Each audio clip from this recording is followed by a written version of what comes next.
Brought to you by V-Guard. Hingoli लोकसभेसाठी आज दुसऱ्या टप्प्यात मतदान प्रक्रिया पार पडते आणि सकाळी 7 वाजल्यापासून मतदान प्रक्रियेला सुरुवात झालेली आहे।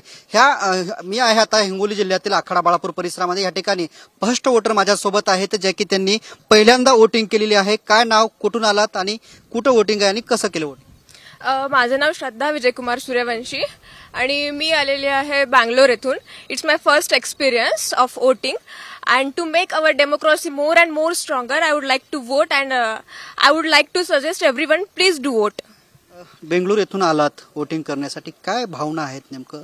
मैत्रिणींना काय आवाहन करणार? मी प्रत्येकाला सजेस्ट करेल की प्रत्येकाने वोट करायला हवं, कारण एका मतानेही भरपूर फरक पडू शकतो। पहिल्यांदा वोटिंग करताय, काय सगळं लोकशाही टिकवण्यासाठी काय? पहिल्यांदा वोटिंग करताय, हक्क प्रत्येकाने प्रत्येकाचा हक्क हा बजावायला हवा आणि वोटिंगचं महत्त्व तर प्रत्येकाला माहिती आहे, तर प्रत्येकाने वोटिंग हे करायलाच हवं। प्रत्येकाने वोटिंग करायलाच हवं असंही सांगता। आपल्यासोबत एक तरुण आहे, कुठून आलात? फर्स्ट वोटर आहात? माझं कॉलेज मुंबईला आहे।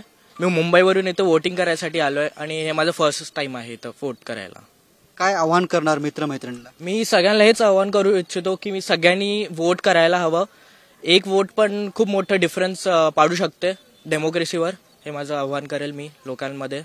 मी माझ्या फ्रेंड्स मित्रमैत्रिणी सगळ्यांना सांगेल वोटिंग करा म्हणून। आता दुपारचा जवळपास 1 वाजत आला आहे सर, काय आव्हान की लोकांनी सगळ्यांनी येऊन इथं करायला हवं वोट लोकांनी।